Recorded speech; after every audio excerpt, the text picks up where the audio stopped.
Assalamu alaikum warahmatullahi wabarakatuh. Everybody, I'm Preacher Mars, host of the SOS, the Shout Out Show. Let me be the first to say Happy New Year. This is our New Year's Eve show. We normally don't even do a New Year's Eve show, but today it falls on a Wednesday, so why not? Why not do a New Year's Eve show? I want to give a shout out to everybody that was involved in the Muslim Singles event, the Preacher Mars first annual East Coast Black Muslim Singles networking and comedy gala held at Sweet Tooth. Shout out to Brother Steve and his lovely wife, his queen. I want to shout out all the beautiful Muslim queens, our sisters that came out to support this event. And I have to say something about our brothers. For the brothers who came, alhamdulillah, we appreciate your presence. For the imams who came to support us, alhamdulillah. For all you brothers that didn't show up, let me tell you something. It was embarrassing. I'm going to put this out here on Front Street before we get to our regular program. We're just talking about the 2025 year in review when I will expand on this. But it was a travesty. And I'm going to say something for all you brothers that claim to be so into this deen, so loving of Islam, so protective of our sisters. It was a sideshow because we had no brothers show up, and we had the creme de la creme of sisters who came: doctors, lawyers, creators, healthcare people. These were professional women, okay? Professional women. I don't want to see you out in the street hanging out with Barbie Broke Down or anybody like that, because I'm going to call you out, because these sisters came out, spent money, and they were at their best, brothers and sisters. I want to give a shout out to Sister Satana. I want to give a shout out to my brother Rick. I want to give a shout out to brother Tahir. All these people, Sister Rabina, and Sister Nadia, all of these people coalesced to produce this event, and it was great in terms of a production. But we have to deal with this crisis of our Black Muslim men who are neither here nor there. They're neither in or out, non-committal at best, who did not show up to the event. So that's what I have to say about that. Pardon my rant, but of course it's needed. And I probably should rant more. But I want to also give a shout out to everybody who came out, our sponsors, our Muslim Aid, Zakat Foundation of America, Ellen, Encore. We had everybody. We had so many people that came out and just came out to support us. You guys know how hard it is to get sponsorship for an event like this, and even those people came through. I call them those people. They're our brothers and sisters, but they realize what we're trying to do. And then I think it's embarrassing that we don't show up to our own party. We don't show up to celebrate our black family life and social life and marriage life. We didn't show up. Brothers, we didn't show up. I'm just putting it out there. Sisters, thank you so much. And I apologize. I sincerely apologize to the brothers who weren't being there. And I even said during the show, I said, listen, I'm a comedian, I'm not a magician. I meant that from the heart, but not to be disrespectful. I don't have the actual code to get brothers to our events, but I'm working on the doggone it. I will not give up. Okay, let's get to some real stuff. We're going to talk about the year in review 2025, which personally for me was one of the roughest years I've had, not just personally, but I'm talking about the environment around me. I'm talking about a White House administration that changed things legally, that changed things morally, that really changed the disposition of people around me. Okay. And you can say White House, you can say Trump, you can say whatever. But here's the thing I think needs to be said. All of this stuff does not happen without permission. It does not happen without consensus. That this was the year for negativity to have consensus. What I mean is, people literally being snatched off the street. We don't know who these folks are. They have masks on. They're allowed to protect their identity. But at the same time, we have to give them their identity. We're talking about people who are legal citizens being shipped elsewhere. Here in PG County, a young man was shipped here and sent to El Salvador. They had to fight to bring him back. The administration was so hell-bent and obsessed with deporting this man, they actually talked about sending him to Uganda. Here's a tip. They don't speak Espanol in Kampala. Okay, I'm getting a little ahead of myself. We got a lot to talk about. So I'm going to take this break. I hope you guys strap in. We're going to get this thing done in about 30 minutes. Thank you so much for joining us because everybody's out doing their thing for New Year's. And I hope that you're having a great New Year's. And I hope that our 2026 will be leaps and bounds better than our 2025. But I also am going to say there were some good things that happened in 2025. So let's make sure we don't forget that. Satana, let's take him out.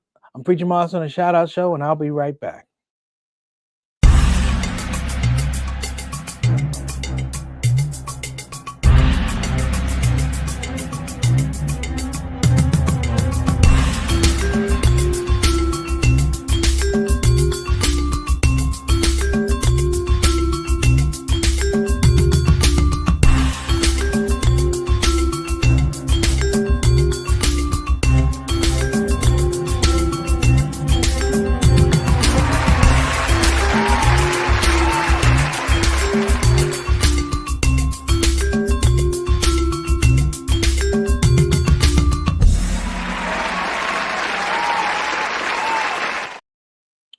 All right, listen, I want to throw out a special one. I know she don't want to say me, she don't want me to say anything, but my sister, my beloved sister, Maymay Ali, is on Instagram. Assalamu alaikum wa rahmatullahi wa barakatuh.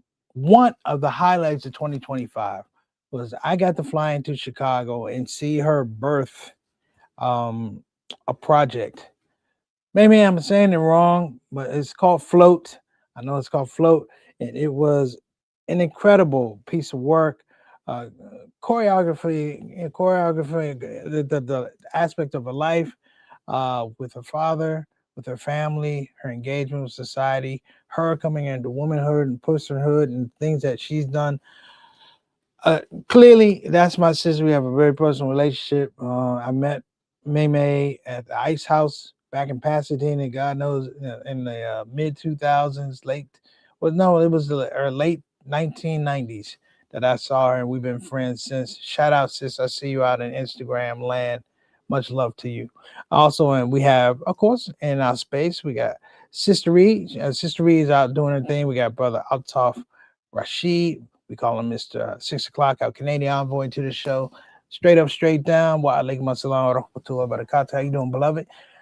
My brother JT, wa alaikum assalam wa rahmatullahi wa barakatuh, man. My ride or die. Thank you so much for joining us on the show. In the house, brother Bilal Salahuddin and his queen, Sister Sonia Dalton Salahuddin. Thank you so much for joining us as we get to the end of this year. Of course, we're going to give a shout out to our executive producer extraordinaire, Sister Satana Whitfield. Wa alaikum assalam wa rahmatullahi wa barakatuh. And we have Instagram land. I already shout out Sister May. We got Rayhan Solo. Assalamu alaikum wa rahmatullahi wa barakatuh. We got Rasmal Ali. Thank you so much for joining us. I'm going to put this thing in perspective here as we get into the show. 2025 was the year of the reveal. It was the year of the reveal. Now, everybody remembers what happened, of course, October 7th, the situation is real, but it got real in 2025 because you begin to see that all this death and destruction, all this oppression, all this terrorizing of Palestinian spirits and inspiration was part of a plan. Now, Black folk, particularly my age and older, going to tell you, I told you so. Because the United States has a way of saying, if you will not give it to me on my conditions, I will take it.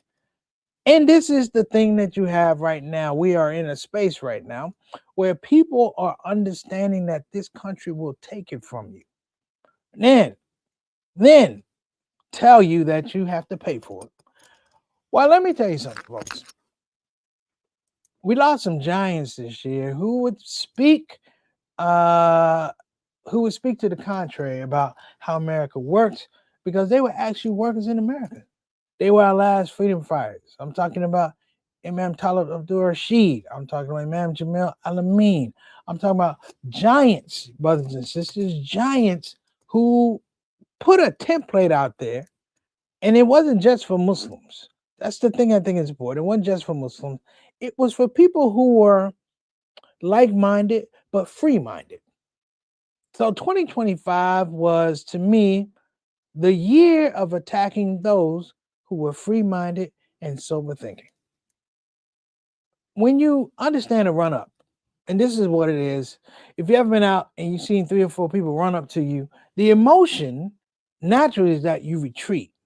There are some people when you run up on them, they put into themselves a fighting position because this is not a scenario that they are unfamiliar with. We in 2025, many of us got into the let me recoil, and that followed specifically after the 2024 election.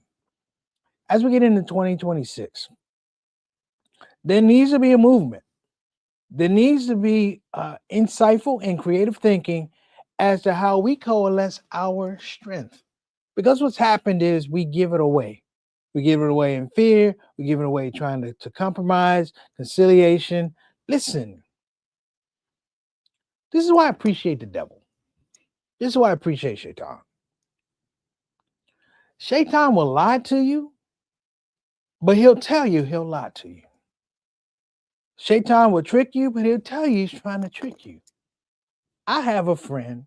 We've been friends for years. He's a thief. He says, "Preach, I love you, but if I come in your house and I see something I want, I'm probably going to take it." Thus, I never bring him to my house. Thus, I never go to his house. And when we go to restaurants, he steals sugar packs. That's not the point. The point is he's honest. And what we have is people who do express themselves honestly, but they tell you it's something different. Right now in Gaza, we're still under the illusion that there's a ceasefire, but at the same time, the Israeli government is barring pretty much all aid to come into Gaza. They're going to reduce it to 1%. But they said that these aid people did not. How in the world am I supposed to give you all the intel on how I'm doing and dispersing aid? So they've stopped it all. So we're hearing back again that the people are starving. And we tend to think, brothers and sisters, in 2026 needs to be the year that we stop thinking that people are thinking about us in a positive way. Let me say it. Stop thinking that people are thinking about you in a positive way. The only time they think about you in a positive way is when they can manipulate you, when they can compromise you, when they can move you from left to right, move you off your core values, and somehow tell you that you're still the same person. You're not the same person. You're the person they need you to be going forward because they have an agenda. 2026, I don't know what it's going to be, but 2025 was the year of white cowardice. Let me say it again. 2025 was the year of white cowardice.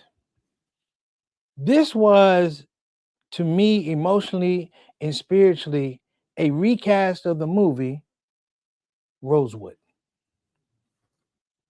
Rosewood, where any and every white person with a diseased heart came up with some way, shape, or form that they get to control the people around them that they envy. Hear me now. You control the people around you that you envy. You control the people around you that you're jealous of. You're mad at the black man that has the nice car and the nice wife and the nice house, and his kids go to another school, a nice school, and you're mad because you don't have that situation because you had opportunities, you had leverage, and you didn't use it. All of a sudden, that he has and he accepts and he excels somehow is abhorrent to you. It disgusts you.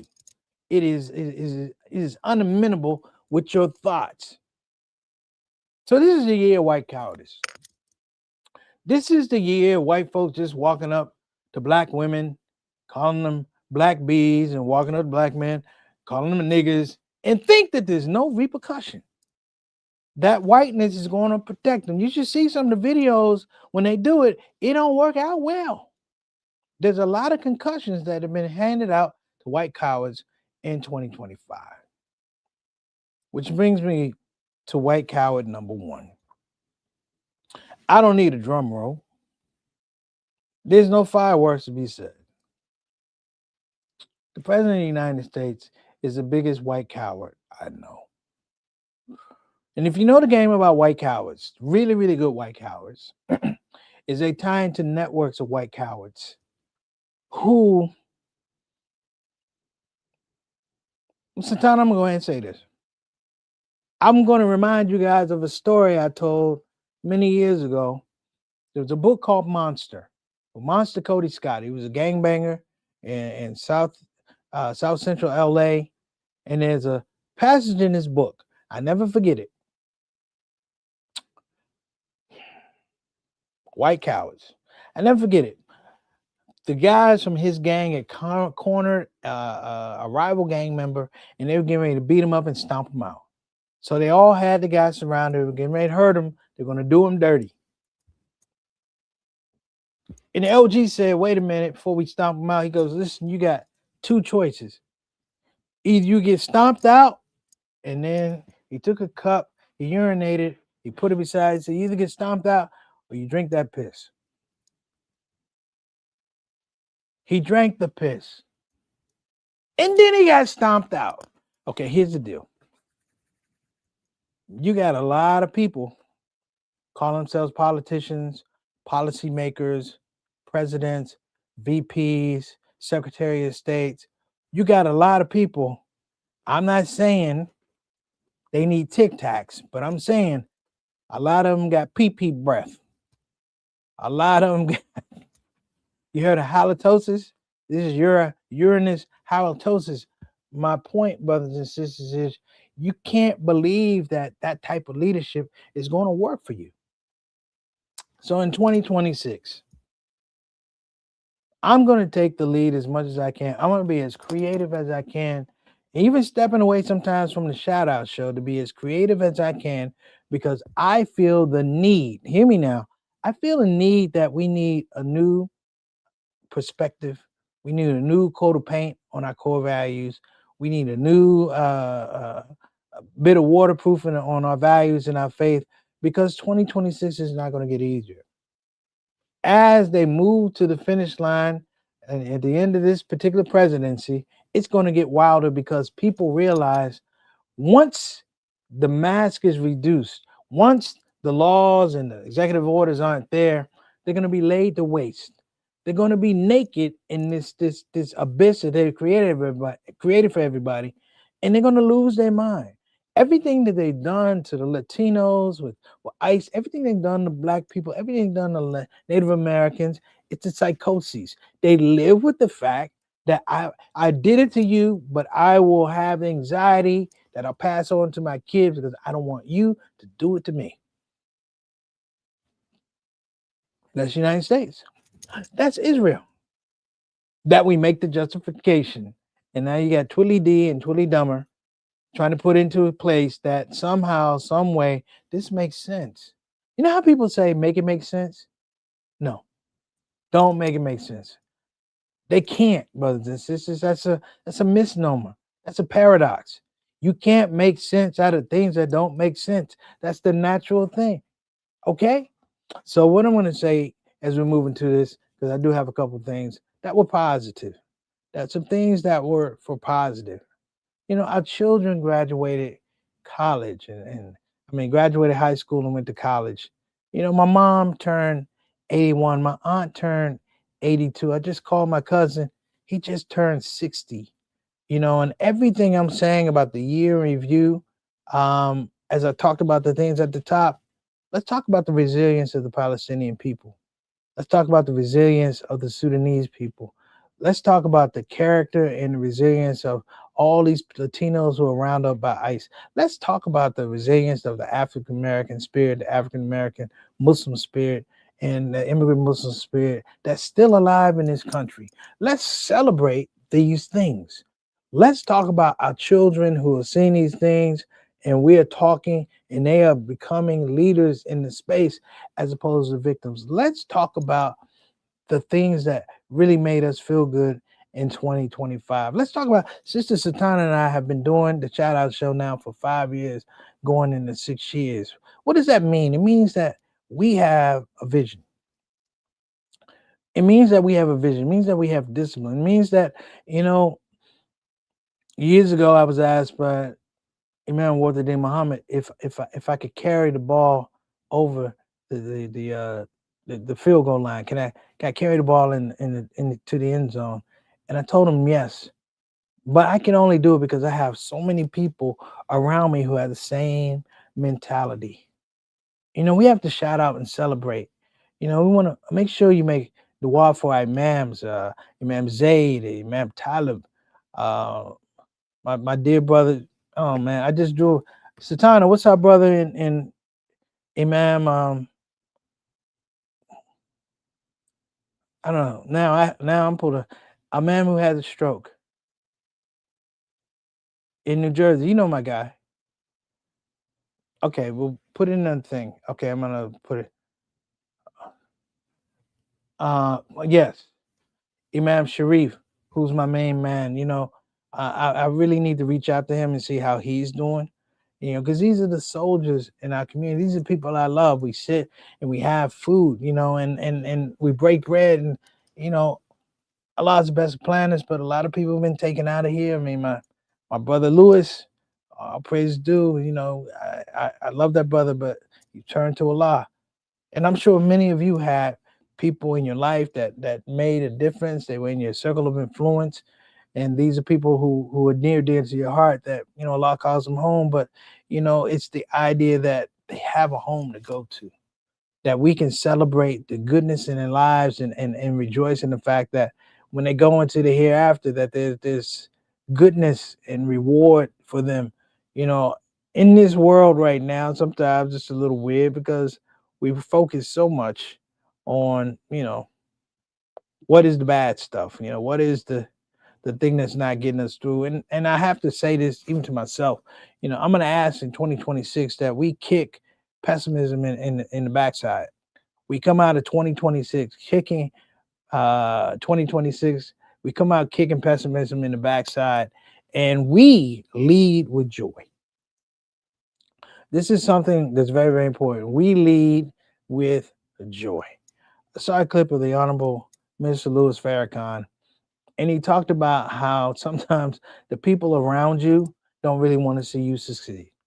The people around you don't want to really see you succeed. And I took it to heart, because there are people in our community who will roll with you, they hang with you, they eat with you. They're in your houses, they're in your weddings, and you're in your walimas, and they're standing beside you, but they don't have good intent. Ask Allah to remove those people out of your space, or at least if you can't remove them, change their heart. 2026 cannot be 2025 again. One, because we're heading into, that midterm elections. And I pray that this time with midterm elections, Muslims in particular, stop going for the high profile. Look at me. Look at the facts. Look at a standard of record. Look at a person's track record and understand that what they say they're going to do to you, if you put them in position, they're going to do it to you. Okay? Maybe this coalition, if you will, because 2024 has carried us to 2026. Maybe this coalition needs to reboot and maybe get a little bit closer to that Quran, a little bit closer to that deep, the son of the prophet. Maybe Christians need to get a little bit closer to Christianity and your Bible, and Jewish people really get back to the Torah, because all of the things that are out here are machinations of the weak. We have leadership that couldn't bust a grape with a sledgehammer.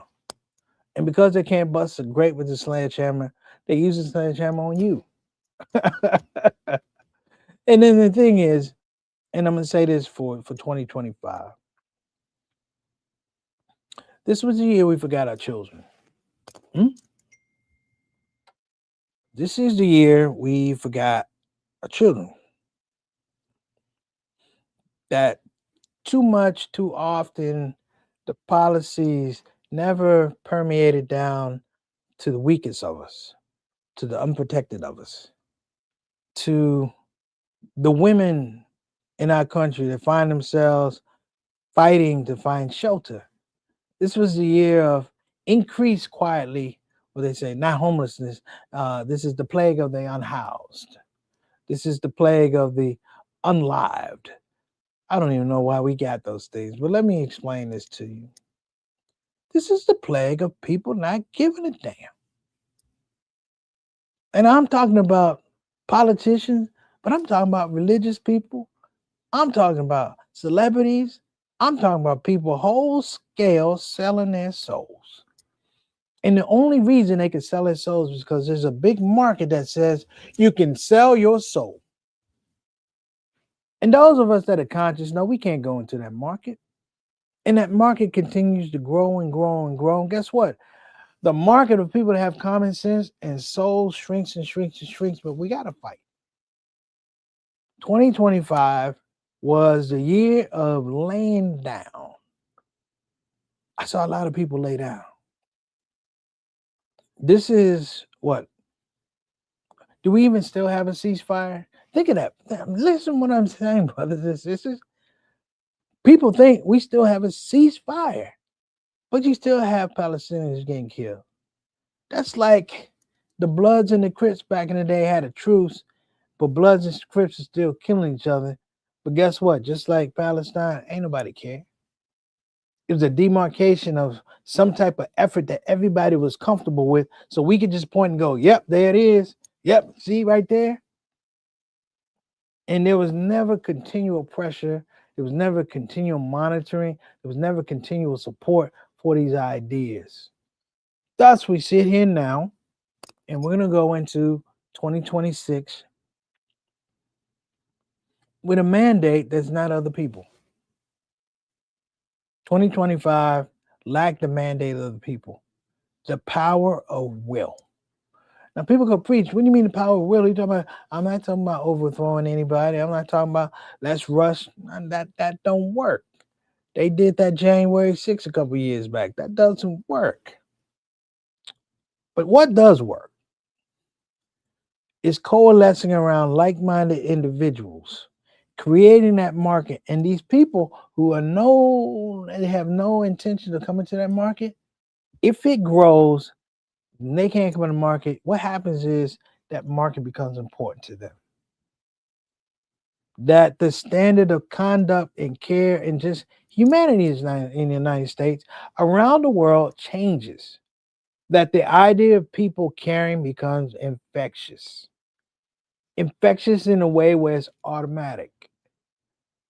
That right now here in the United States, this will be the year that 20 million some people will lose their insurance. Not a God-given right, but a tax-given right. You're going to lose your insurance for people who gave away your money to Israel and big business. This was the year of the big hustle. Forget the big, beautiful bill. This was the big shield. This was the narrative that America will eat its own. So with that, let me offer this to you. I won't do a dua for 2026 or getting out of 2025. I'm going to say, if at all possible, inshallah, let the best of us connect and build with the best of us. Let the most righteous of us connect to build with the most righteous of us. And those who are not so righteous, follow the model.